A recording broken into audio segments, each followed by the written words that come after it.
Before we start this video, let me show you some photos of my dog with her puppies of hers. My dog gave birth of 7, but she had 3 that died, so she has 4. Hello my kittens, so today we're watching Jaden animation. I got a cat. Alright, so she got a cat. We all know she was allergic, and she has 2 birds, Tofu and Ari. So let's see what's about this whole thing about getting a cat. For people who have been around for a while, you might be seeing the title and thinking, Jaden, aren't you allergic to cats? And to that, I'd say yes, kind of. I'm actually not sure anymore. And for the people who know anything about me, you might see the title and think, Jaden, cats are literally the #1 natural predator to birds. And to that, I also say, yes, that one's 100% proven fact. So let me back up a bit and explain how we got here, because all the cards in the world were stacked against the idea of me getting a cat. Growing up, I was irrefutably and absolutely allergic to cats. My best friend had like 3 of the things, and every time I would hang out or sleep over at her house, I would be a sneezy, watery-eyed, snotty mess. Oh my god. Can I have some water? Given the fact my brother was also allergic to cats, it was set that we were a dog family. My whole life I went around not giving cats a second thought. I never had anything actually against them, but since I was forced to stay 20 feet away from them or suffer the consequences, I just couldn't get to know them. Plus, as a kid, dogs were always more appealing. They're more likely to be bigger fans of playing and running around, be more approachable with their genetically bred unconditional love, and can overall be more forgiving. Cut to like 2 catless decades for me later, and I'm meeting Jacob for the first time at his place. As we're hanging out in his living room, his cat Fraser comes over and greets me. Fraser is extremely social and vain, so he's always expecting nothing less than a never-ending stream of attention from the people. Even though he's very cute and distinguished, I deployed my typical foolproof plan of don't touch the cat. Fraser realizes he's not getting any attention out of me and sits down nearby on the couch, but a bit later, Jacob's other cat ends up making an appearance. This one's Taylor. She's normally really shy and hides, but does really like women, which I am. Taylor ended up crawling onto me and making herself really comfy in my womanly lap. Jacob, knowing I'm allergic, offered to take her away, but this was actually the first time a cat has ever done something like this to me. I've always been a bit of a cat magnet, if you want to call it that, because I act like they don't exist, which they interpret as me not pushing their boundaries and creating a comfortable environment for them to come up to me on their own terms. But never have I felt like a cat has chosen me like this before. I told Jacob I'm happy to let her stay comfortable on me, and I'll just reap the consequences of my sewing later on. This was my first extremely positive experience with a cat, and I honestly felt really happy and special and wanted to enjoy it. A few hours later, I'm saying my goodbyes, and during the drive back home, I realized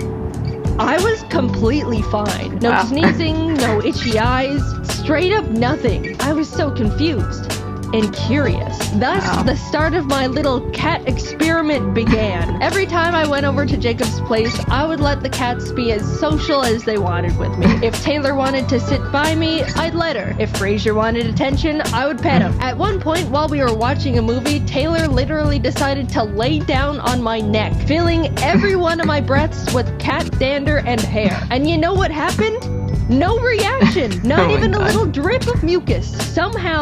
Sometime, I'd grown out of my cat allergy and never noticed. Apparently, every 7 years, people's allergies have the chance to change. Maybe being surrounded by my friends' cats all throughout my childhood could have helped my body get more familiar with them. Either way, I've now unlocked the skill to survive cats. Oh guys, it was incredible. Now that I'd been freed from my shackles, I immediately started taking time to get to know cats more. Instantly, they felt so much more cute and cool and approachable, and I was really starting to like them more, especially since every time I would hang out at Jacob's place, Taylor would walk over and be around me and purr, and it was amazing to be loved by a cat. So I really like cats now. And after some time, I decided I I wanted one too. Jacob and I decided to peruse a local cat rescues website just to see what cats were available. I don't want to get one right away. There's a lot I have going on, but it doesn't hurt to... Oh my god, that one. I want that one so bad. It's so cute. What's its name? Tostada? Tostada! Tostada, my beloved. We have to send in an application. We have to. Hi, my name's Jane. I love this cat. Please let me adopt it. Please, please, please, please.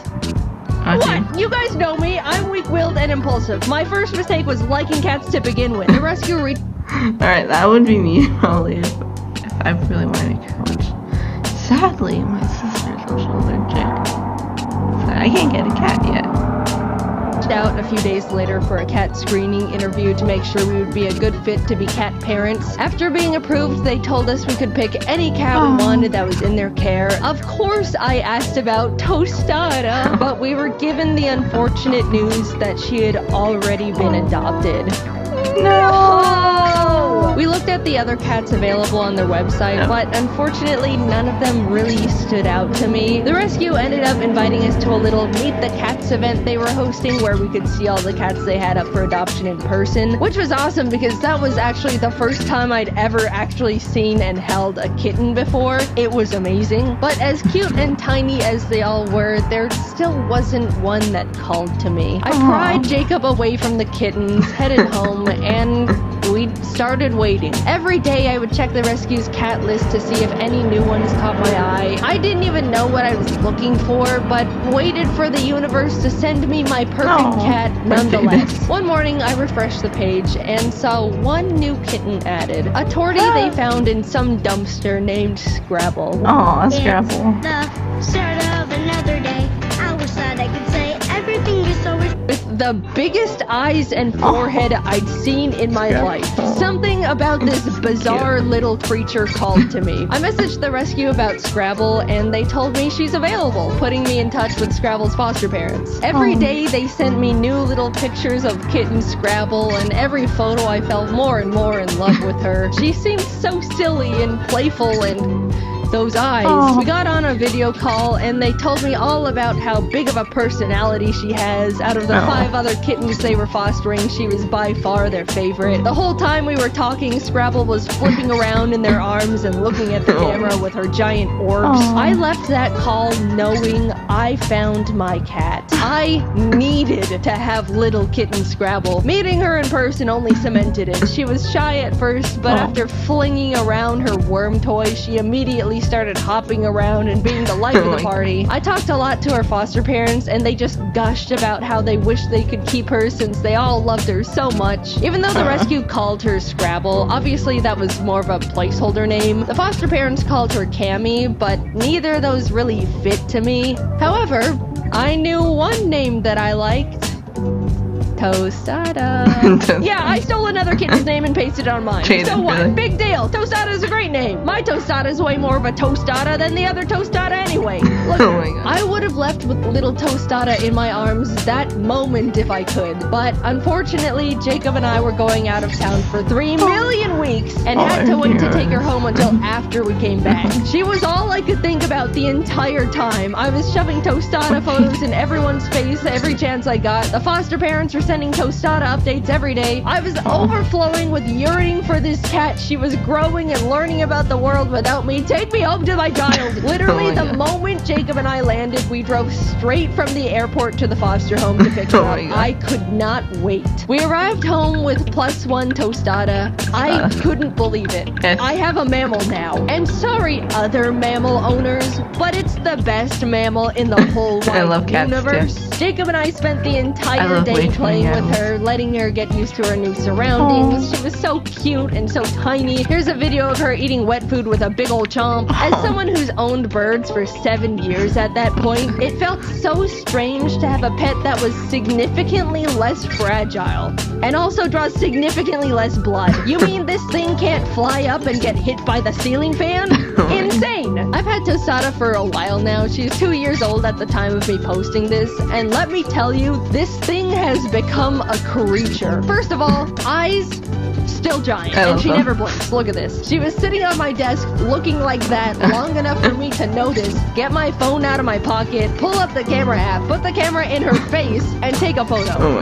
And here's like 4 Oh my god, I love Tostada. These are so cute. Oh my god, dude.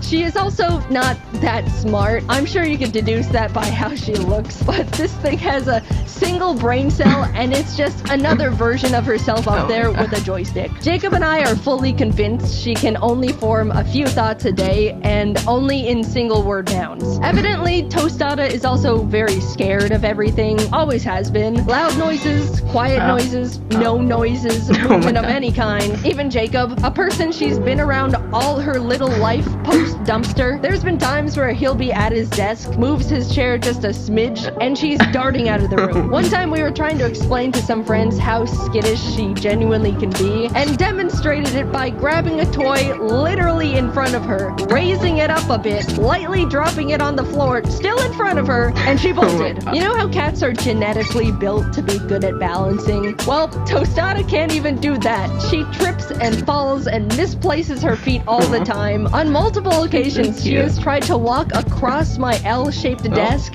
and just missed and fell down. That's like the one thing that makes a cat, and nope, doesn't hit the mark there either. She's gotten better, but as a kitten, Tostada couldn't even jump. After I built her first cat tower, I watched as she attempted to jump up to the second level, not quite make it, and had to slam her arms down on the thing to hoist herself up like she was mountain climbing. But oh, is she the sweetest little thing. When I got a cat, I was expecting it to want its own space, come around when it wants, you know, general cat things. But this creature follows me from room to room with those high beams of hers. She sits on my lap while I'm at my computer, lays on my giant Pokemon plushes, mostly just looks up at me from the floor and just stares. When I'm sleeping, she'll just crawl into bed and tuck herself up right next to me. Look at all these photos of...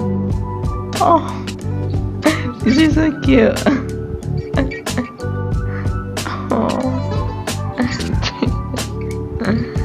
I want Tostada. Can I have him now? I love cats. Or straight up on me when I'm sleeping. Don't look too close so I don't have makeup on. Bedtime is sacred to her. She loves bedtime. If I'm working late, Tostada will come into my office around 9 or 10 p.m., aka past Tostada bedtime, and just start crying, scratching on my chair, rolling around on the floor. It's pitiful. And if I still don't move after that, she'll go into the bedroom and drag over her string toy she always plays with. It's just so sad and pathetic. I always play string with her when she brings it over though, don't worry. But lately, she's picked up another routine habit, which is pats. Not all cats like the pats, but Tostada lives off them. It's when you just slap a cat's butt and it looks like you're hurting them, but they actually love it. However, Tostada's really particular about pats. First of all, I'm the only one allowed to give her pats. Jacob has tried and she runs away scared and offended every single time. Second, she has to receive pats on a specific spot on the floor of the closet. If I try to give her pats in like my office, she bolts to her floor spot, staring at me to continue them over there. I can be busy. Alright. But enrolling in Smith's Boost gives you a savings. So she begs to be pat every single night. Like clockwork, she'll sit like a gargoyle in front of the closet and cry pitifully until I come over there. Now when I finally come over for pats, she'll flop on the floor and start horizontally rock climbing her way across the floor with her claws and tangle herself up in the Ethernet cables while I keep up the pats. You think I'm joking, but I'm very much not. This is the only way she accepts pats, and I have to give them to her every night or else she's miserable. Tostada's world is so small. She's really just around me, Jacob, Taylor, and Frasier, but she loves her simple family so much. When kitten Tostada first met Frasier, she was terrified of him. She'd been around other adult cats before, but she'd never seen a flat cat in her life, and she was mortified. Of course, she's since warmed up to him, and they play together and hang out all the time, and they're best friends. But Tostada loves Taylor. Always has. She looks up to Taylor like a little baby sister admiring her cool, awesome older sibling. Unfortunately, Taylor hates it. They literally have a SpongeBob Squidward type of sibling relationship, and Tostada... Okay, that would be me and my sister, just straight up. I'm SpongeBob. She's Squidward. Okay. don't know what's the reason of that.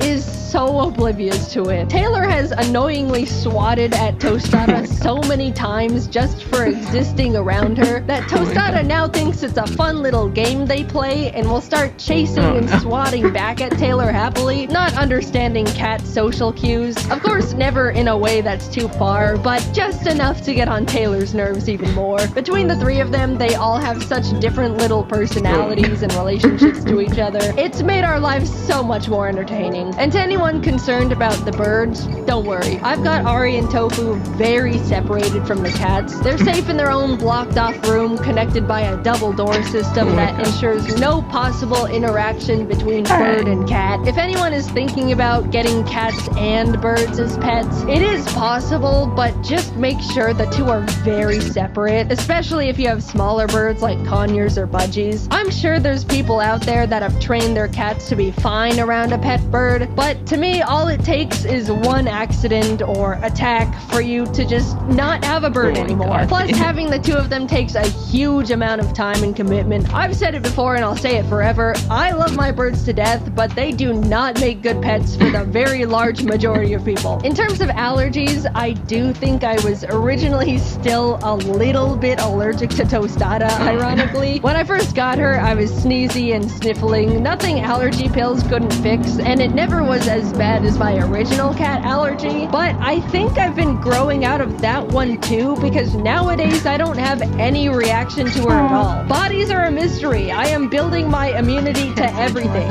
Next up is rat poison. I didn't think I would make a video talking about this thing, but Tostada's just got such a funny little personality and has become such a big part of my life. She may be the description of autism, but I love her more than the world itself, and I know I'm the center of her little life too. I don't even see her as a cat. She's just a little creature that follows me around looking weird, but I love it, and I'm so glad I grew out of my cat allergy just so I can have her.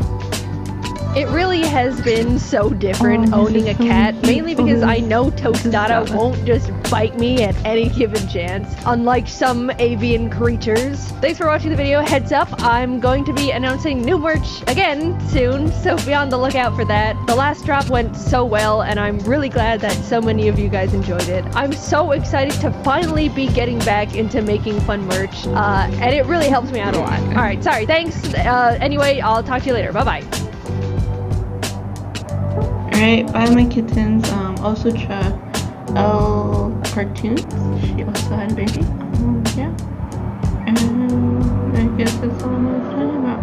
Oh, and I will watch the Ma's Amazing video, which it's Mafia 4. I don't know when it's gonna come out. But I'm waiting for that, and then February I'm also gonna watch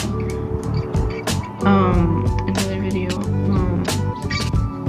Yep, I'll tell you about that when it probably goes. But yeah, bye. See you again.